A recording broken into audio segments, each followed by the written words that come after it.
चलिए, electrician trade में हम लोग एक नए टॉपिक पर चलेंगे। इसके पिछले वाले जो ट्रेड में हम लोग पढ़ रहे थे, प्रेरण पढ़े थे, इंडक्टर पढ़े थे और उसको हम एक वीडियो में ही समाप्त किए थे। अब जो हम लोग का चलेगा एसी थ्योरी चलेगा और एसी थ्योरी काफ़ी लंबा टॉपिक्स है, लगभग 4 से 5 क्लास में जाएगा ही। और इधर बंद होने का कारण है कि एईडीओ का एग्ज़ाम हम देने चले गए थे और बोल करके भी हम आपको गए थे कि अभी ट्रेड का 3-4 दिन क्लास बंद रहेगा। अब आपका रेगुलर वीडियो जो मॉर्निंग में डला रहा था, मॉर्निंग में डलाते रहेगा, कभी 8 बजे, कभी 8:30 बजे, कभी 9 बजे, इस तरह से डाल देंगे, ठीक ना। तो अभी लगातार रहेगा और इसके बाद में आपका रिजल्ट भी लगभग मान के चलिए ग्रुप डी का लगभग मई के फर्स्ट वीक में लगभग 10 तारीख तक आ जाए, 12 तारीख तक आ जाए या कभी भी आ जाएगा। उसके बाद में एएलपी का भी रिजल्ट आपका मई के मिड में आ सकता है, 15 तारीख तक। और इधर जितने भी सारे आप पढ़े हैं ना, आप देखिएगा कि इसमें जो एईडीओ का एग्ज़ाम हुआ उसमें पूछा गया, हर एक शिफ्ट में लगभग 2-2 प्रश्न पूछा गया। जो हम लोग ट्रेड पढ़ रहे हैं ना, वहाँ से पूछा गया। मेरा में भी एक सवाल था, गैल्वेनोमीटर से था कि गैल्वेनोमीटर को अगर हम एमीटर में चेंज करना चाहेंगे तो उसको किस तरह से अरेंज करेंगे, जोड़ेंगे, इस तरह से सवाल पूछा गया था, ठीक ना। तो चलिए शुरू करते हैं। देखिएगा, एसी थ्योरी की अगर हम बात करें तो ये लंबा टॉपिक है। सबसे पहले अगर हम बात करें तो एगो आप फॉर्मूले लिख लीजिएगा। जो प्रेरण चैप्टर है ना, इंडक्टर है, उसमें एक फॉर्मूले लिख लीजिएगा। एल बराबर लिखिएगा कौन सा, एन और फाई, और बटा कौन सा, एल बराबर एन फाई बटा कौन सा आई। इससे सवाल काफ़ी पूछा जाता है, ठीक ना। एल क्या है, प्रेरण है, एन क्या है, फाई क्या है, आई क्या, हम सब आपको बता देते हैं, लेकिन डायरेक्ट आपको फॉर्मूले याद रखना है। एल बराबर एन फाई बटा आई, एल बराबर एन फाई बटा कौन सा आई। ये किसमें, इसके पिछले वाले चैप्टर में जो प्रेरण पढ़े थे ना, उसमें लिख लीजिएगा, ठीक ना। तो एन क्या है, तो यहाँ पर अगर लिख लीजिएगा, एन जो है वो नंबर ऑफ कौन सा है, टर्म है, नंबर ऑफ कौन सा है, टर्म की संख्या है। उसके बाद में फाई क्या है, तो फाई लिख लीजिएगा यहाँ पर, फाई जो है फ्लक्स है, कौन सा, फाई जो है वो आपका फ्लक्स है, ठीक ना, कौन सा, फ्लक्स है। और उसके बाद में आई क्या है, तो आई तो धारा है, आई क्या है, करंट है, मतलब धारा है, कौन सा, धारा है। तो ये चीज़ें आपको क्या करना है, लिख लेना है। जिसमें आपको प्रेरण पढ़े थे ना, उसमें आपको लिखना है इंडक्शन वाला में, कौन सा, एल क्या है, तो आपका इंडक्शन है, ठीक है, इंडक्शन है। तो इससे सवाल आपसे पूछे जाते हैं, तो ये चीज़ें याद रखिएगा। एल बराबर एन फाई बटा कौन सा, आई, एल बराबर एन फाई बटा आई, एल बराबर एन फाई बटा आई। एन क्या नंबर ऑफ टर्म है, आई क्या, फाई क्या फ्लक्स है, आई धारा है, और एल क्या है, इंडक्शन है। कभी पूछेगा आपसे कि अगर हम धारा को कम कर देंगे तो आपका इंडक्शन पर क्या प्रभाव पड़ेगा, तो बढ़ जाएंगे, या नंबर ऑफ संख्या बढ़ा देंगे फेरों की तो प्रेरण पर क्या पड़ेगा, बढ़ जाएगा। तो इस तरह से आपसे सवाल आपसे पूछे जाएंगे, ठीक ना। ये काफ़ी इंपॉर्टेंट है, इसको पिछले वाले में, इंडक्टर वाला में लिख लीजिएगा, ठीक है। चलिए आज में बढ़ते हैं आगे में। आज में देखिएगा, अगर हम बात करें आज में, तो आज में आपका जो है वो यहाँ से देखिए एसी थ्योरी में हम लोग चलेंगे। और एसी थ्योरी की अगर हम बात करें तो ये काफ़ी लंबा है, ठीक ना।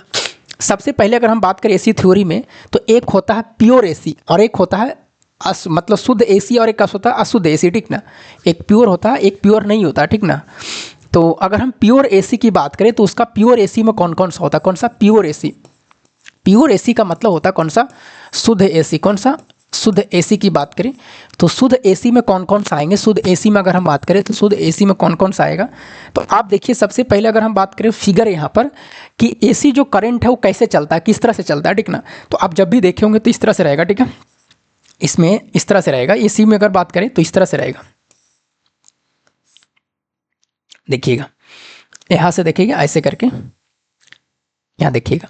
तो एक क्या है, प्योर है। प्योर का मतलब क्या है कि सबसे पहले ऊपर में प्लस लिखेंगे और नीचे क्या लिखेंगे, माइनस लिखेंगे, मतलब इसका एरिया और इसका एरिया दोनों को बराबर है, तो ये प्योर है। क्या है, प्योर है, मतलब शुद्ध एसी है, ठीक ना। और यहाँ पर एक चीज़ बात करना है कि एगो रहेगा पूर्ण चक्र और एगो रहेगा आधा चक्र। तो जब भी हम ऐसे करके लिखेंगे ना, ऐसे करके, तो ये आपको आधा चक्र है, ये क्या है, आधा चक्र होगा।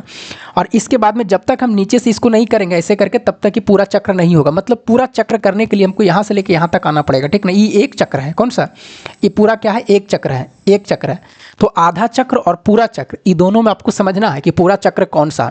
तो पूरा चक्र का मतलब यहाँ से 0 से स्टार्टिंग करेंगे और 0 से स्टार्टिंग करके यहाँ से लेके यहाँ तक पहुँचेंगे तो ये एक चक्र हुआ। फिर आगे अगर मान लीजिए बढ़ना है तो यहाँ से लेके यहाँ तक पढ़ेंगे तो फिर ये एक चक्र हुआ, मतलब दूसरा चक्र हो गया, ठीक है। बात समझ में आ रहा है। तो आधा चक्र में अगर हम बात करें तो आधा चक्र में कौन कौन सा है, तो ये क्या है, आधा चक्र है। अब आधा चक्र में देखिएगा कि इसका वैल्यू रहेगा यहाँ पर 0 है, फिर यहाँ पर मैक्सिमम रहेगा, मैक्सिमम वैल्यू ही रहेगा। तो इस तरह से करके आते जाएंगे, ठीक ना। तो इसमें शब्द आप समझिएगा जो हम आपको बता रहे हैं, ई एरिया दोनों बराबर है, शुद्ध है, ठीक है। अगर ऊपर नीचे बराबर रहेगा तो ये शुद्ध है, ठीक ना। और उसमें देखिएगा यहाँ पर हमें आपको बात करें कि पूर्ण चक्रण कितना, तो पूर्ण चक्र यहाँ से लेकर के नीचे तक, यहाँ तक पूर्ण चक्र है, ठीक ना। और ये सिर्फ यहाँ तक रहेगा, आधा चक्र रहेगा। तो आधा चक्र पूर्ण चक्र समझ गए, तो कहिए यस सर आधा चक्र पूर्ण चक्र क्या है, हम समझ गए, ठीक ना। अब देखिएगा यहाँ पर अगर हम बात करें तो ए क्या है, प्योर है, कौन सा, ए क्या है, प्योर है। अब इसमें कुछ नाम लिखनी है आपको, नाम क्या है कि इसमें कुछ नाम आएंगे आपको। नाम का मतलब जैसे अगर हम बात करें, एक नाम है ज्यावक्रीय तरंग, इसका जो तरंग है वो कैसा है, तो ये तरंग जो है आपको कैसा है, ज्यावक्रीय है। कौन सा, ज्यावक्रीय तरंग है, कौन सा, ये ज्यावक्रीय तरंग है, कौन सा, ज्यावक्रीय। ज्यावक्रीय को इंग्लिश में लिखते हैं कौन सा, सिनुसोइडियल वेव, कौन सा, सिनोसोइडियल वेव, सिनोसोइडियल वेव, ठीक ना। कौन सा, इसको बोलते हैं ज्यावक्रीय तरंग। ये जो चल रहा है ना, ये कौन सा, ज्यावक्रीय तरंग है, ठीक ना। या इसी को कहते हैं पेंडुलम की प्रकृति, कौन सा, पेंडुलम की प्रकृति कह सकते हैं। पेंडुलम की प्रकृति भी ऐसी होती है, पेंडुलम की प्रकृति, ठीक ना। कैसा, पेंडुलम की प्रकृति, ठीक है। तो ये कौन सा है, ज्यावक्रीय तरंग है, ठीक है। और भी रहता है अलग तरह से, जैसे ये अभी इस तरह से वक्र करके हैं, स्क्वायर तरह के रहते हैं। प्योर में भी अलग अलग रहते हैं, शुद्ध एसी में अलग अलग प्रकार के रहते हैं। और कौन सा रहता है, तो शुद्ध एसी में अगर हम बात करें तो और भी रहेंगे। जैसे मान लेते हैं कि इस तरह से है, यहाँ पर देखिएगा स्क्वायर है, कौन सा, ऊपर में भी ऐसे है और नीचे में भी ऐसे है, ठीक ना। यहाँ पर प्लस है, यहाँ पर माइनस है, तो ये भी क्या है, शुद्ध है, शुद्ध एसी है। और इसको बोलते हैं स्क्वायर वेव, वर्गाकार तरंग, कौन सा, ये बोलते हैं कौन सा, वर्गाकार तरंग है, कौन सा, वर्गाकार तरंग है, ठीक है। और भी इसमें आता है भी, कौन सा, और भी आता है, ठीक ना। अगर हम बात करें अगला जो बात करें, एक है त्रिभुजाकार है, कौन सा, त्रिभुजाकार है, कौन सा, त्रिभुजाकार है। त्रिभुजाकार के मतलब ये ट्रायंगल जैसा रहेगा। जिससे मान लेते हैं कि यहाँ से इस तरह से रहेंगे ट्रायंगल जैसा, यहाँ से ऐसे रहेंगे और यहाँ से ऐसे रहेंगे, तो ये प्लस है और ये माइनस है, तो ये भी क्या है, त्रिभुजाकार तरंग है, कौन सा, ये त्रिभुजाकार तरंग है, ठीक है। कौन सा, त्रिभुजाकार तरंग है, ठीक ना। और एक जो होता है आपको कौन सा होता है, आरिदंत तरंग, कौन सा, आरिदंत तरंग होते हैं, कौन सा, आरिदंत तरंग होते हैं, कौन सा, आरिदंत होते हैं। आरिदंत का मतलब होता है वो किस तरह से होंगे, ऐसे होंगे। आरिदंत का मतलब जैसे यहाँ पर देखिए इस तरह से ऐसे लाए ना, तो हमको इधर नहीं लाना, इधर लाना और ऐसे करना, ठीक ना। तो ये प्लस है माइनस है, तो ये आरिदंत तरंग है, कौन सा, आरिदंत तरंग है, ठीक ना। कौन सा, आरिदंत तरंग है, ठीक है। तो ये सब याद रखिएगा, तरंग का नाम है, त्रिभुजाकार है। हम लोग जब पढ़े थे 9th 10th क्लास में या 10th क्लास में, अभी जो भी टीचर आपको पढ़ाते होंगे ट्रेड के अलावा छुड़ा करके, तो सिर्फ और सिर्फ यही जानते होंगे, ठीक ना, ये वाला जानते होंगे, ठीक है, सिर्फ ये जानते होंगे, ठीक है। तो ये सब सारे के सारे कौन सा, शुद्ध एसी में, कौन सा, शुद्ध एसी में, ठीक है। कौन सा, शुद्ध एसी में, ठीक ना। अब आइए आगे बढ़ते हैं, देखिएगा आगे बात करें तो अगर हम बात करें, एक है जिसका नाम है कौन सा, अशुद्ध। अशुद्ध को बोलते हैं कौन सा, अशुद्ध एसी को पल्सेटिंग एसी, कौन सा, पल्सेटिंग में सब सारे के सारे शुद्धता। अगला है कौन सा, पल्सेटिंग। पल्सेटिंग एसी का मतलब होता है कौन सा, पल्सेटिंग एसी का मतलब अशुद्ध तरंग, कौन सा, अशुद्ध एसी, कौन सा, अशुद्ध एसी। अशुद्ध एसी में क्या है कि ऊपर का और नीचे का तरंग जो है वो समान नहीं रहेगा, अलग अलग प्रकार के रहेंगे, ठीक ना। जैसे अगर हम बात करें देखिएगा इस तरह की, इसी को बोलते हैं अस्पंदन तरंग, कौन सा, इसी को बोलते हैं अस्पंदन करके बोलते हैं, या इसी को कंपायनन करके बोलते हैं, कंपायनन तरंग करके, कौन सा, कंपायनन तरंग बोलते हैं, कौन सा, कंपायनन तरंग करके बोलते हैं, ठीक ना। ये सब नाम है इसका अशुद्ध का, ठीक है। और इसमें फिगर दोनों एक जैसा नहीं रहेगा, नीचे ऊपर नहीं रहेगा, एक जैसा नहीं रहेगा, ठीक ना। दोनों का फिगर क्या रहेंगे, अलग अलग रहेगा। जैसे मान लेते हैं कि ऊपर में ऐसे ट्रायंगल है और नीचे ऐसे क्या है, वर्गाकार है, तो ये अशुद्ध है, कौन सा, अशुद्ध एसी है, ठीक ना। या हो सकता है ऊपर में फिगर को बड़ा कर दे या छोटा कर दे, ऐसे करके भी कर दिया जाए, इस तरह से करके आपको रह सकता है, ऐसे भी, ठीक ना। जैसे मान लेते हैं कि ऐसे रहेगा, ये बड़ा रहेगा और ये छोटा रहेगा, ये प्लस है, कौन सा, माइनस है, तो भी क्या अशुद्ध है, ठीक है, कोई दिक्कत। चलिए अब आइए हम लोग आगे बढ़ते हैं। अगर डीसी की बात करें तो देखिएगा डीसी में भी शुद्ध और अशुद्ध होता है, ठीक ना। ये एसी में हो गया। अगर हम डीसी की बात करें तो प्योर डीसी, कौन सा, प्योर डीसी। प्योर डीसी का मतलब कौन सा होता है, शुद्ध डीसी, कौन सा, शुद्ध डीसी। अगर शुद्ध डीसी की बात करें कि शुद्ध डीसी में किस तरह से होते हैं, तो इसमें भी ज़्यादा नहीं है इसमें। जिससे मान लेते हैं कि ऐसे अगर हम बात करें तो ये जो है ये सीधा है, सीधा का मतलब डायरेक्ट हो गया, तो ये शुद्ध है, पूरा क्या है, ये शुद्ध डीसी है, ठीक ना, क्या है, शुद्ध है। लेकिन अगर हम अशुद्ध डीसी की बात करें, कौन सा, पल्सेटिंग की बात करें, अशुद्ध डीसी की बात करें, या इसी को कह सकते हैं पल्सेटिंग, कौन सा, पल्सेटिंग डीसी की बात करें, तो इसका किस तरह से रहेगा, तो इसका इस तरह से रहेंगे। मान लेते हैं कि ऐसे करके है और ऐसे करके, ठीक है। और इसमें जो रहेंगे इस तरह से रहेंगे, ऊपर में ही सिर्फ रहेगा, ऐसे करके रहेगा, ऐसे करके ऐसे करके ऐसे करके, तो ये आपको अशुद्ध डीसी है, प्लस प्लस प्लस प्लस कौन सा, अशुद्ध डीसी है, ठीक है, कोई दिक्कत। तो हम आपको एसी शुद्ध बता दिए और अशुद्ध भी बता दिए, डीसी का भी बता दिए, फिगर भी देख लें किस तरह से करेगा, ठीक ना। आगे बढ़े, चलिए आगे बढ़ते हैं। कौन सा एक चक्कर पूरा होगा ये भी हम आपको बता दिए, एक चक्कर और आधा चक्कर में कहाँ तक रहेंगे ये भी हम आपको बता दें, ठीक ना, याद रखिए, क्योंकि यहाँ से आपको आगे है शब्दावली, कौन सा, अब यहाँ से अलग अलग शब्द आएंगे, इस शब्दावली को आपको ध्यान रखना है। शब्दावली, ये शब्दावली जो आएंगे आपको अलग अलग प्रकार के टर्म रहेंगे, शब्द रहेंगे, इस तरह को आपको ध्यान में रखना है कि कौन सा शब्द कहाँ पर है, ठीक ना, उसका मतलब क्या है, ये चीज़ें आपको ध्यान में रखना है, ठीक है। बहुत प्रकार के 9-10 प्रकार के। सबसे पहला की अगर बात करें शब्द की कौन सा आएगा, तो जिसका नाम है साइकिल, कौन सा, साइकिल का मतलब होता है कौन सा, चक्र होता है। साइकिल का मतलब कौन सा होता है, चक्र। ये चक्र क्या है, चक्र के बारे में हमें जानना है कि चक्र है क्या।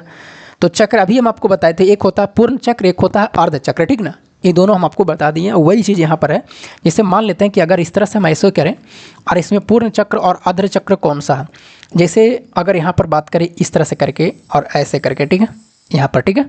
अब यहाँ पर देखिएगा, सबसे अगर हम बात करें तो यहाँ पर जो पॉइंट है ये 2 पाई है। 2 पाई का मतलब कितना डिग्री हो गया, 360 डिग्री हो गया, कितना, 360 डिग्री हो गया, ठीक है। अगर हम यहाँ की बात करें, यहाँ पर की बात करें, यहाँ पर कितना होगा, और यहाँ पर बात करें यहाँ पर कितना होगा, और इसके बाद में फिर यहाँ पर कितना होगा, जहाँ जहाँ हम पॉइंट लिखे हैं ना, जहाँ जहाँ देखिएगा ये जहाँ जहाँ पॉइंट लिखे हैं। अच्छा बताइए, यहाँ पर लिखेंगे ना तो ये π/2 होगा, π/2 का मतलब कितना डिग्री, 90 डिग्री होगा। फिर यहाँ पर π/2 और बढ़ा दीजिए, 90 बढ़ा दीजिए तो ये कितना डिग्री होगा, पाई होगा, पाई का मतलब कितना, 180 डिग्री होगा। फिर 90 बढ़ाएंगे तो यहाँ पर कितना होगा, तो यहाँ पर होगा आपको 270 डिग्री होगा, कितना, 270 डिग्री होगा यहाँ पर, और वहाँ पर कितना, 360 डिग्री होगा, कितना, 360 डिग्री होगा। तो ये चीज़ें कभी कभी भी आपसे पूछा जा सकता है, ठीक ना। तो आपसे पूछेगा कि पूर्ण चक्रण एसी में कितना डिग्री का कोण बनता है, 360 डिग्री की, अर्ध चक्रण में कितना बनता है, 180 डिग्री का बनता है, ठीक ना। तो कभी कभी इस तरह से सवाल आपसे पूछा जाता है कि शुद्ध एसी में पूर्ण चक्रण में कितने डिग्री का कोण बनता है, 360 डिग्री का। शुद्ध एसी में अर्ध चक्रण में कितने डिग्री का कोण बनता है, 180 डिग्री का। बाकी अगर फिगर दे करके पूछेगा, कहीं डायग्राम दे करके PQRS लिख देगा, कहेगा कहाँ पर 90 डिग्री, कहाँ पर 270 डिग्री, इस तरह से भी पूछा जा सकता है आपको, ठीक है। अब चलिए आगे अगर हम बात करें तो यहाँ पर एक चीज़ लिख लीजिएगा पॉइंट, कि एक चक्र बराबर जो होते हैं, एक चक्र पूर्ण बराबर जो होते हैं वो कितना होते हैं, 360 डिग्री होता है, कितना, 360 डिग्री होता है, ठीक है।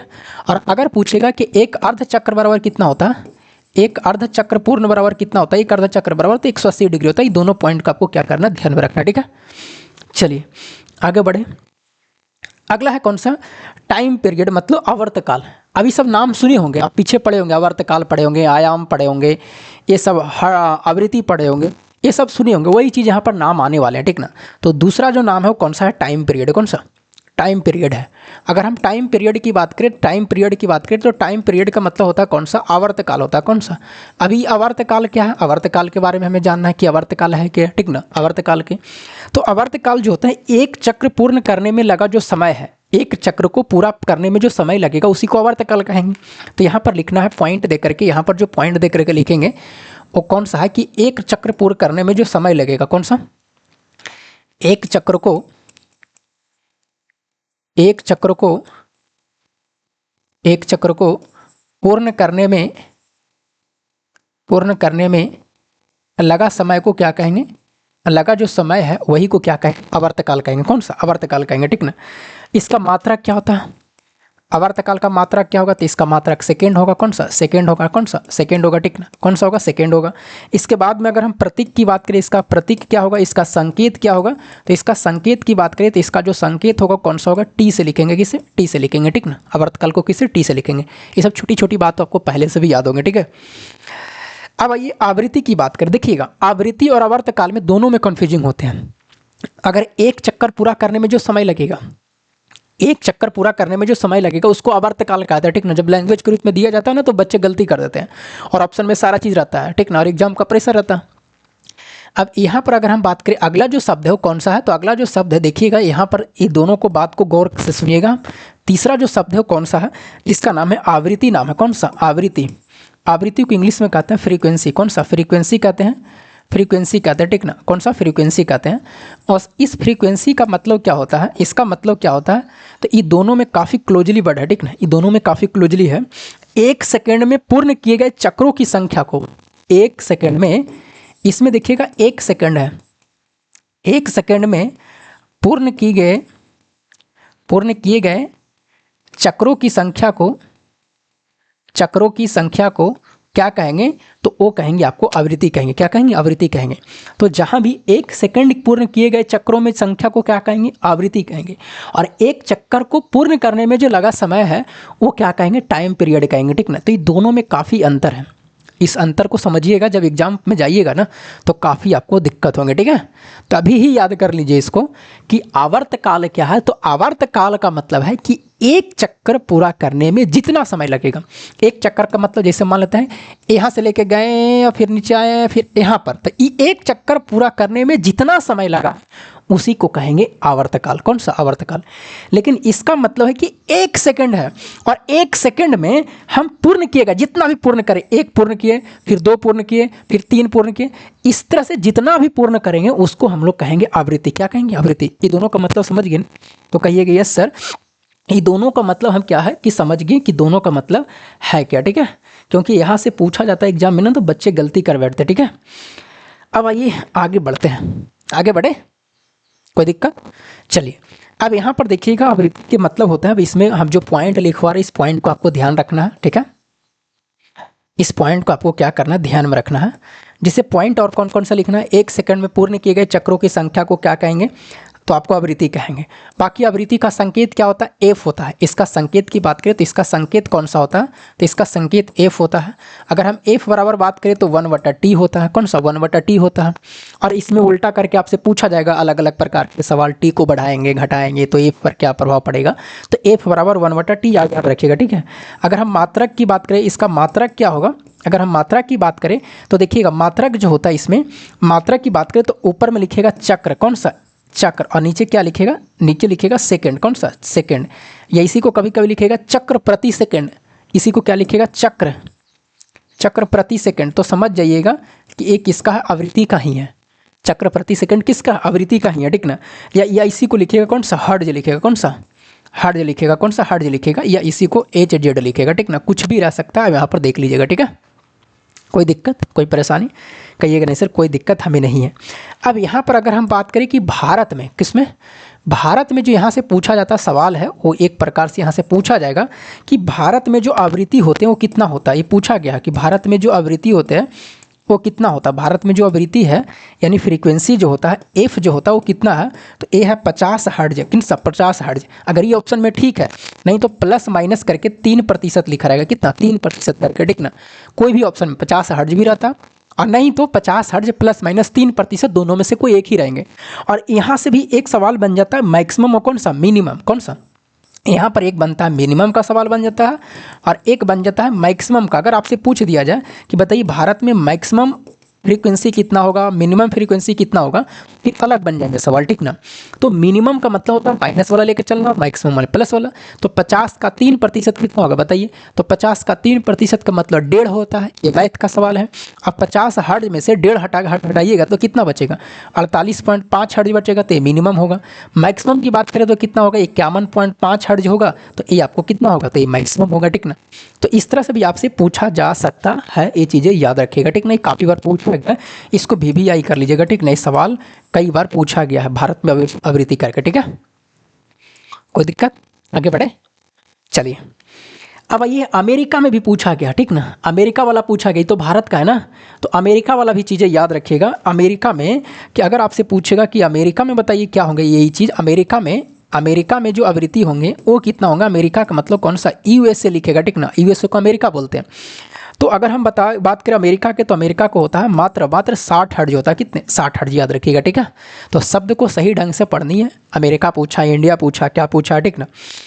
अब यहाँ पर भारत में बोल्ट वगैरह करके भी आपसे अगर पूछा जाएगा कि भारत में बोल्ट बताइए कितना है भारत में, कि भारत में और भी क्या क्या पूछा जाता है। भारत में अगर बोल्ट कहेगा कि बताइए बी का मतलब कितना होंगे, तो 50 हर्ट्ज होगा, ठीक ना। कितना, 50 हर्ट्ज होगा।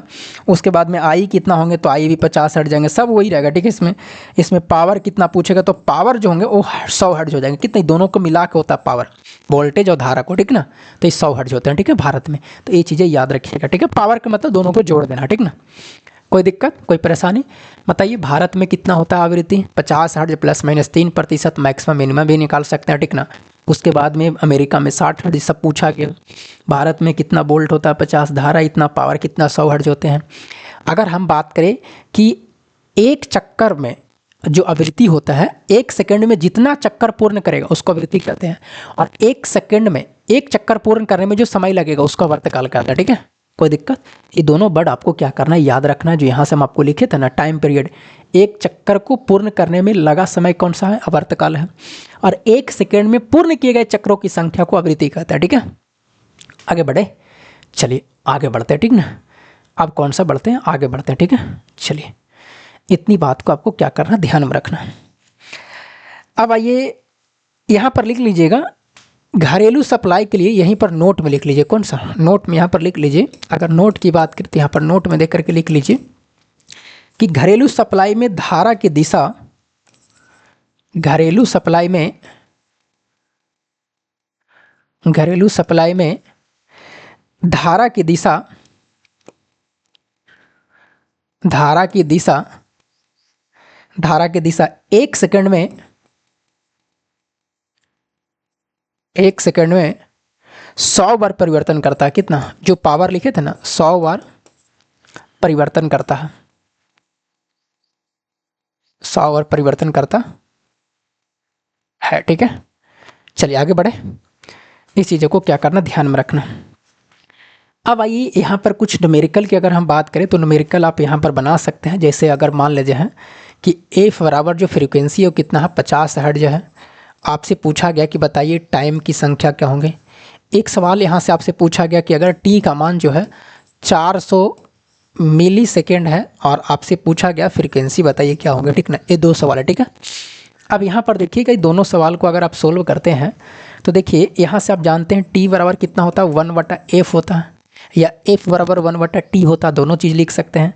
आपसे t पूछा है तो t का t लिखेंगे, 1 का 1 लिखेंगे, f का मान कितना है, 50 हर्ट्ज है, और इसी को लिखेंगे 0.02 सेकेंड लिख सकते हैं। ठीक ना, या इसी को अगर मान लेते हैं कि हमें मिली सेकेंड में बदलना है तो मिली के लिए क्या करेंगे, इसमें मिली सेकेंड के लिए अगर मान लेते 0.02 मिली है सेकेंड है, अगर हमें 20 मिली सेकेंड होगा, कौन सा 20 मिली सेकेंड होगा, कितना 20 मिली सेकेंड होगा, 20 मिली सेकेंड होगा, कितना 20 मिली, मतलब 1000 से इसको क्या करना है, गुना करना है। कितना, 1000 से गुना करना है। ठीक ना, अगर मान लीजिए कि मिली का बात करना, मिली का मतलब 10 के पावर -3 होता है। कितना, 10 के पावर -3 है। तो अगर हमें 0.02 सेकेंड को मिली में बदलना है तो इसको क्या करेंगे कि 1000 से गुना कर देंगे। कितना से, 1000 से गुना कर देंगे। ठीक ना, तो मिली में आ जाएगा। ठीक ना, 20 मिली सेकेंड हो जाएगा। ठीक है, अब यहाँ पर देखिएगा अगर बात एक बराबर, तो एफ बराबर कितना होगा, 1/t होंगे, तो 1 लिखेंगे और नीचे 400 लिखेंगे। ये मिली है तो 10 के पावर कितना, -3 होगा, 10 के पावर -3 होगा। अब इसी को लिखेंगे, ऊपर में चल जाएगा 1000 और नीचे में 400 रहेगा, ये 2 जीरो से कट जाएंगे, ये 10/4 होगा। इसको लिख सकते हैं कितना, 2.5 हर्ट्ज लिख सकते हैं। ठीक ना, 2.5 हर्ट्ज, यही है। तो याद रखिएगा मिली का मतलब कितना होता है, 10 के पावर -3। आगे बढ़े, कोई दिक्कत, हाँ 10 के पावर कौन सा, -3। चलिए आगे बढ़ते हैं। अगला है आयाम। कौन सा आयाम है, कौन सा आयाम है। ठीक ना, आयाम में आइए,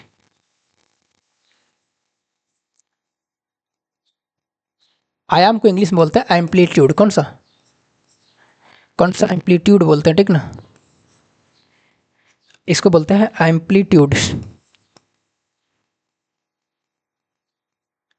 एम्पलीट्यूड को क्या बोलते हैं, आयाम बोलते हैं। ठीक है, कौन सा आयाम बोलते हैं। ठीक ना, अब यहाँ पर क्या है कि एम्पलीट्यूड आयाम क्या है, तो आयाम का पहले लिख लेते हैं। पर शब्द जो है आयाम का मतलब क्या है, फिगर में फिर देखना पड़ेगा। जीरो लाइन या कौन सा, जीरो लाइन या संदर्भ लाइन से, संदर्भ लाइन से तरंग की ऊंचाई, कौन सा, तरंग की ऊंचाई, इसी को क्या कहेंगे, एम्पलीट्यूड कहेंगे, आयाम कहेंगे। जैसे मान लेते हैं, अगर हम फिगर में बात कर देखिएगा, ये फिगर से क्लियर होगा। मान लेते हैं कि इस तरह से, मान लेते हैं कि एक चक्कर जो पूरा किया इस तरह से। ठीक है, अब यहाँ पर क्या लिखा, ऊंचाई लिखा है कि जीरो लाइन से, तो जीरो लाइन यहाँ पर ये कौन सा जीरो लाइन है। और यहाँ के संदर्भ में, इसके संदर्भ में तरंग की ऊंचाई, इस तरंग का ऊंचाई का मतलब यहाँ पर देखिएगा तरंग है, फिर यहाँ पर ऊंचाई बढ़ेगा, ये मैक्सिमम ऊंचाई हो जाएगा, कौन सा मैक्सिमम ऊंचाई यहाँ पर हो जाएगा, फिर ये घटता चला जाएगा, फिर ये घटता चला जाएगा, ठीक ना। तो इसको बोलते हैं एम्पलीट्यूड बोलते हैं, आयाम बोलते हैं, ठीक ना। क्या बोलते हैं, एम्पलीट्यूड बोलते हैं, ठीक ना, आयाम बोलते हैं। तो एक होता है इसमें अलग अलग प्रकार के, एक होता है पिक वैल्यू, मैक्सिमम वैल्यू, शिखर मान, या उसी को बोलते हैं अधिकतम मान। तो ये जो पॉइंट लिखे हैं, ये जो लिखे हैं ना, ये शिखर मान है, अधिकतम मान है, ठीक ना। ये क्या है, सबसे अधिकतम मान है आयाम का, ठीक है। आयाम का क्या, सबसे अधिकतम मान है, ठीक ना। तो एम्पलीट्यूड का मतलब समझ गए ना, नहीं तो पहले समझ में नहीं आता था कि एम्पलीट्यूड है क्या। तो आवर्ती भी समझ गए, आवर्तकाल भी समझ गए, और आयाम भी समझ गए। ये तीनों लाइन याद रखिएगा, ठीक ना। तीनों लाइन काफ़ी इंपॉर्टेंट है, ठीक है। अब आइए यहाँ पर अगर हम बात करें पांचवा प्रकार के जो है, वो पांचवा प्रकार के याद रखिएगा, जिसका नाम है, वो पांचवा प्रकार के कौन सा है, पिक वैल्यू। कौन सा, पिक वैल्यू। पिक वैल्यू को बोलते हैं कौन सा, शिखर मान, कौन सा, या इसी को बोलते हैं मैक्सिमम वैल्यू, कौन सा, मैक्सिमम, मैक्सिमम वैल्यू, ठीक ना, मैक्सिमम वैल्यू, या इसी को बोल कहते हैं शिखर मान या अधिकतम मान। कौन सा, आपसे पूछेगा शिखर मान और कौन सा, या इसी को पूछेगा कौन सा, अधिकतम मान, अधिकतम मान, ठीक ना, कौन सा, अधिकतम मान, ठीक है। शिखर मान या कौन सा, अधिकतम मान, ठीक है। अब इसमें लिखिएगा, इसको लिखते हैं कौन सा, आई एम से लिखते हैं, इसको कौन सा लिखते हैं, तो इसको लिखेंगे शिखर मान या अधिकतम मान के, ये किसी तरंग का अधिकतम आयाम है, किसी तरंग का अधिकतम आयाम है, ये कौन सा, अधिकतम आयाम, या अधिकतम ऊंचाई, अधिकतम आयाम की ऊंचाई कह सकते हैं, आयाम की ऊंचाई कह सकते हैं, ठीक ना। और इसको लिखेंगे कौन सा, आई एम से लिखेंगे, कौन सा, आई, मैक्सिमम लिखेंगे, ठीक है ना, मैक्सिमम लिखेंगे, ठीक है। कोई दिक्कत कहिएगा नहीं से। अब है एक है पिक टू पिक वैल्यू, कौन सा, ये अलग है। अगला जो लिख रहा है कौन सा, छठा प्रकार का जो लिख रहा है, peak to peak value, peak to peak value. एक क्या है, पिक टू पिक वैल्यू का मतलब है शिखर से शिखर मान, कौन सा, शिखर से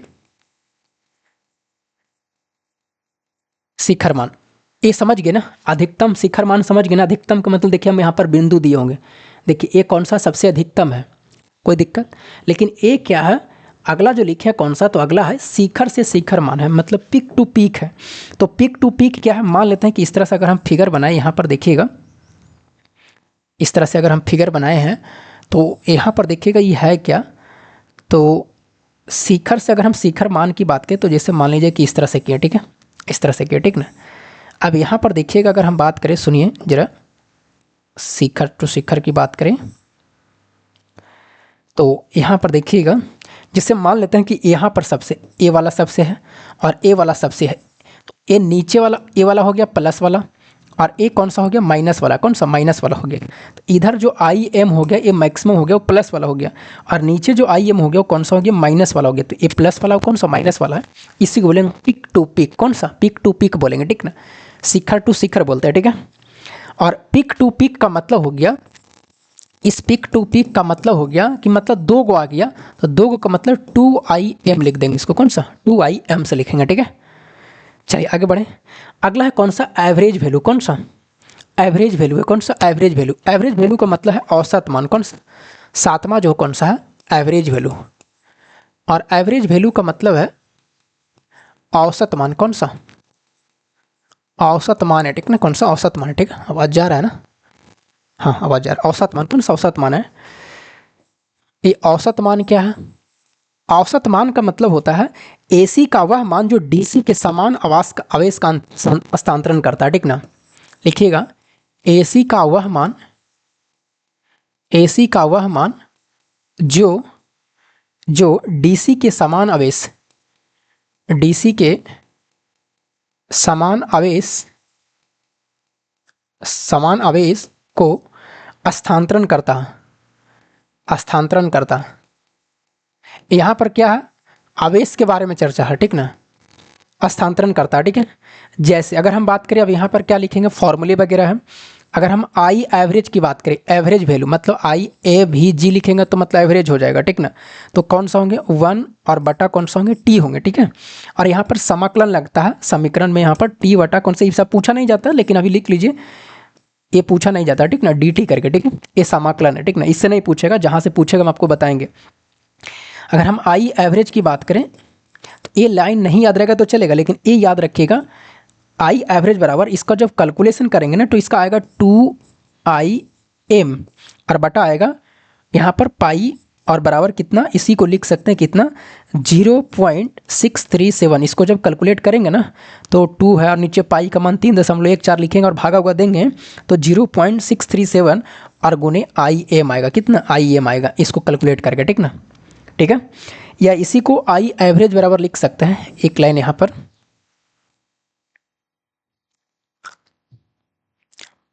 यहाँ पर लिख सकते हैं आई एवरेज बराबर, अगर ज़्यादा नंबर है तो I1 प्लस I2 और इस तरह से बढ़ते बढ़ते IN और बटा कौन सा, टोटल नंबर ऑफ संख्या जो रहेगा, ठीक है, टोटल नंबर ऑफ संख्या, कोई दिक्कत। ये वाला आपसे पूछा जाएगा, ये जो लाइन लिखे है ना, ये जो लाइन लिखे है ये वाले याद रखिएगा, ठीक ना, ये वाले लाइन याद रखिएगा, ठीक है, ये वाले लाइन को, ठीक ना, ये वाले लाइन को याद रखिएगा, ठीक है। आई एम बराबर जो होंगे या तो 2im बटा पाई याद रखिएगा, 0.637 गुने IM याद रखिए, ठीक ना, कोई दिक्कत, ये वाले से पूछा जाएंगे, ठीक है।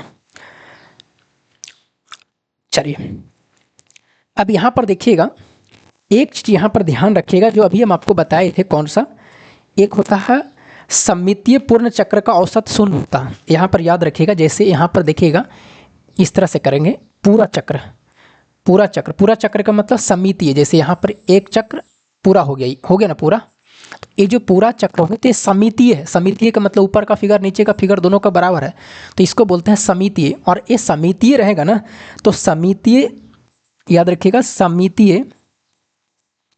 सममितीय या पूर्ण चक्र, पूर्ण चक्र को ही सममितीय कहते हैं। पूर्ण चक्र का औसत जो होता है, औसत शून्य होता है, क्या होता है, शून्य होता है, ये पूछा गया, ठीक ना, शून्य होता है, ठीक ना, कौन सा शून्य होगा, जो ये एवरेज निकालेंगे ना, ये पूरा चक्र का जो, पूर्ण चक्र का, एक चक्र का जो पूरा चक्र होगा उसका औसत क्या होंगे, शून्य होंगे। लेकिन सममितीय तरंग में औसत केवल अर्ध चक्र से ज्ञात होता है। अगर आपसे पूछेगा शून्य नहीं होगा, हमें निकालना पड़ेगा, शून्य के अलावा दूसरा वैल्यू है तो पूरा चक्र का नहीं होगा, आधा चक्र का होगा। और हम आपको पहले ही क्लास में, पहले ही इसी वीडियो में बोले हैं कि पूर्ण चक्र कौन है, आधा चक्र कौन सा, ठीक ना। तो यहाँ पर याद रखिएगा, यहाँ पर पॉइंट दे करके कि अभी देखिएगा, मान लेते हैं कि इस तरह से रहेगा, इस तरह से रहेगा ए प्लस वाला, तो ए आधा चक्र है, कौन सा, आधा चक्र है। और आधा चक्र में क्या है, सममितीय तरंग में यहाँ देखेंगे कौन सा, सममितीय तरंग में औसत केवल अर्ध चक्र से ज्ञात होता है। यहाँ पर लिखिएगा सममितीय तरंग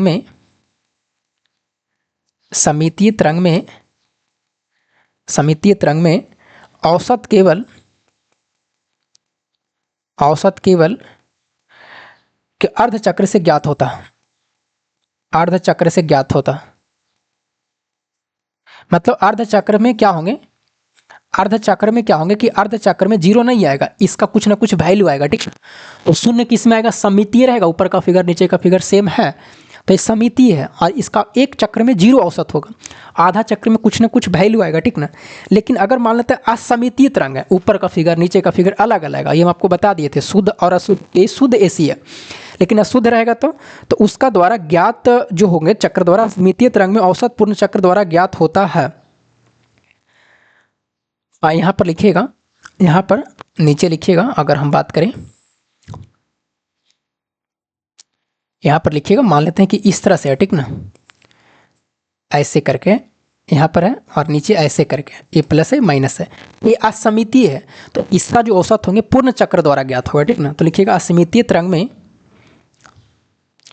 असममितीय तरंग में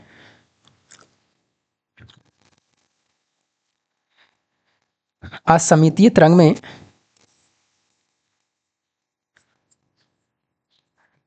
असममितीय तरंग में औसत पूर्ण चक्र द्वारा ज्ञात होता,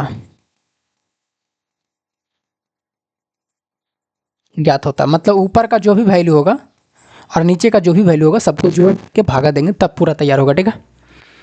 चलिए कोई दिक्कत यहाँ तक नहीं ना, आगे बढ़े, आगे बढ़े ना।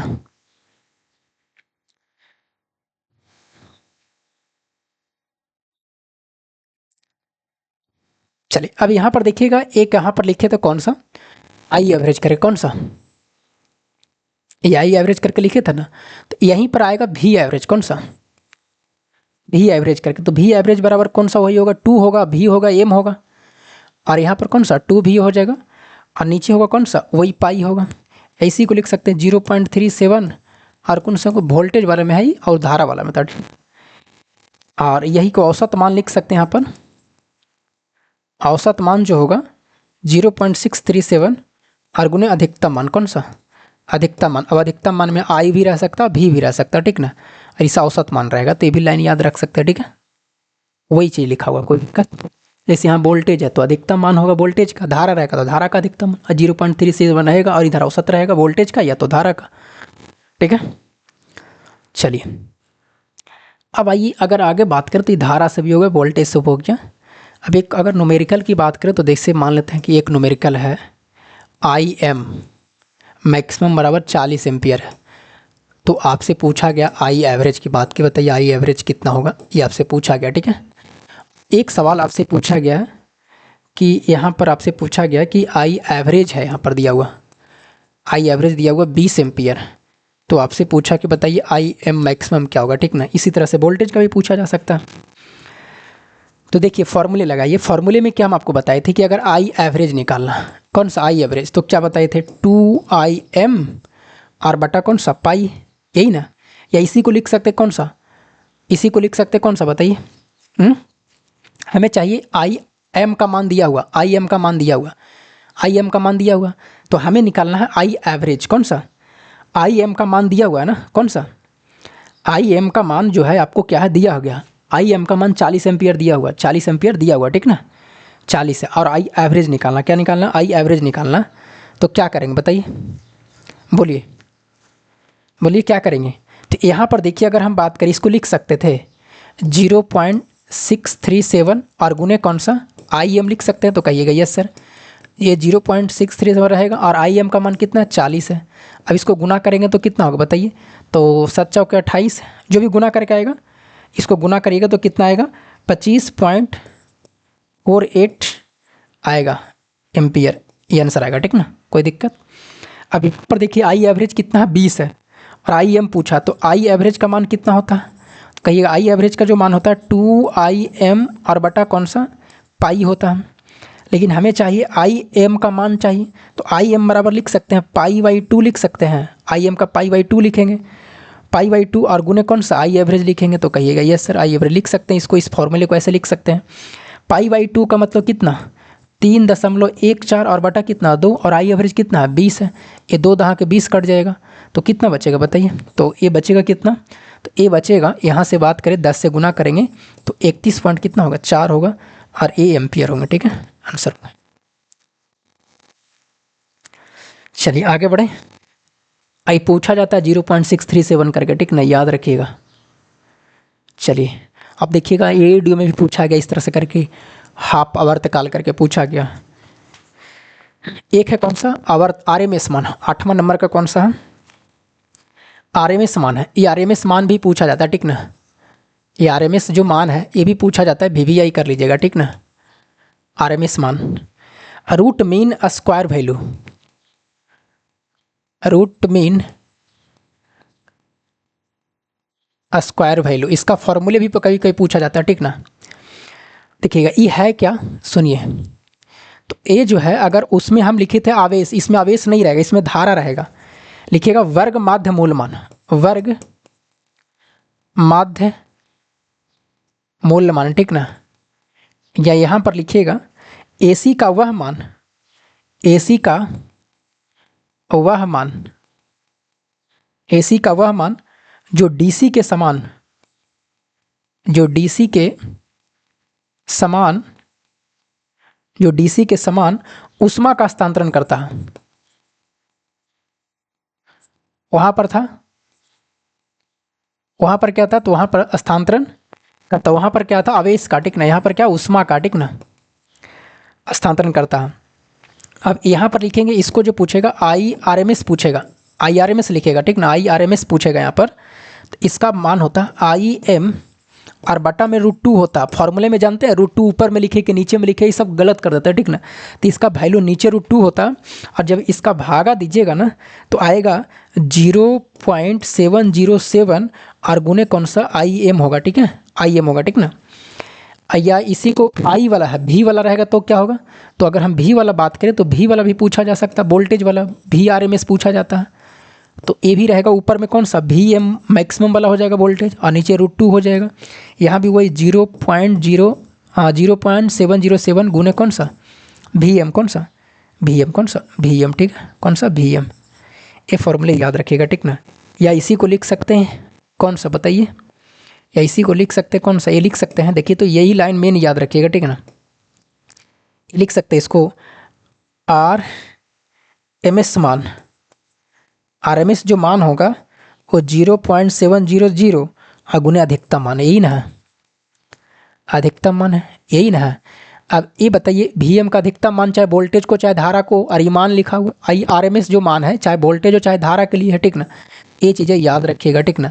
लेकिन ये ना पूछ करके 0.70 ना पूछ करके, जानते हैं √2 करके पूछा जाता है ज़्यादा सवाल, ठीक ना। यहाँ तो √2 नीचे रहेगा, जब पॉइंट में रहेगा तो 0.70 और √2 की बात करेगा तो नीचे रहेगा, ये ध्यान में रखिएगा, ठीक ना। ये पूछा जाता है, हम आपको बोल रहे हैं ना, ये पूछा जाता है, ठीक ना, ध्यान में रखिएगा, ठीक है। चलिए एवरेज निकालना रहेगा, इसको पूरा एवरेज निकालेंगे। अगर पूरा मान दिया रहेगा तो, अगर पूरा रहेगा IRMS रहे या जो भी रहे वोल्टेज वाला रहे, तो इसमें होता है √2 रहता, कौन सा रूट रहता है इसमें होता है I1 का स्क्वायर प्लस I2 का स्क्वायर और ऐसे करके IN का स्क्वायर और बटा कितना N होता है, ठीक ना, ये याद रखिएगा।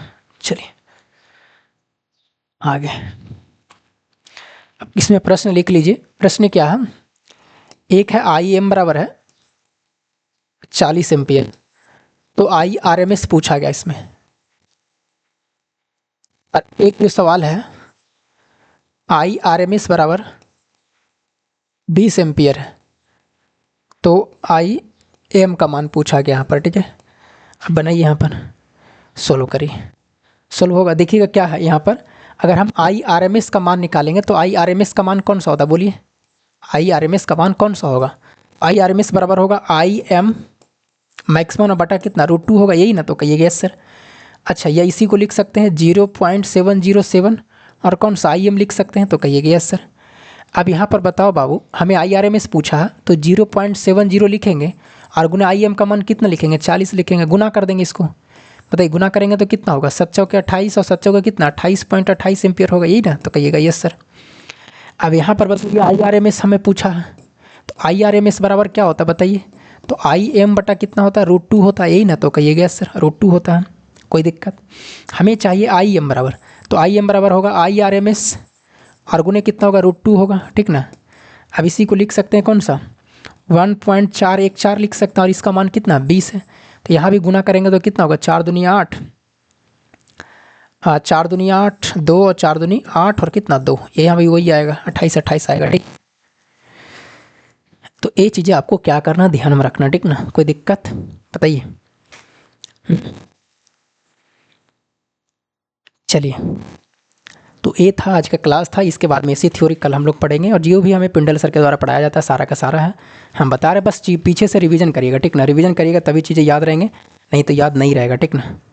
चलिए फिर मिलते हैं आपको अगली वीडियो में, एक प्यारा सा कमेंट कर दीजिएगा और कुछ भी पूछना कमेंट बॉक्स में जरूर लिखिएगा। तब तक के लिए जय हिंद।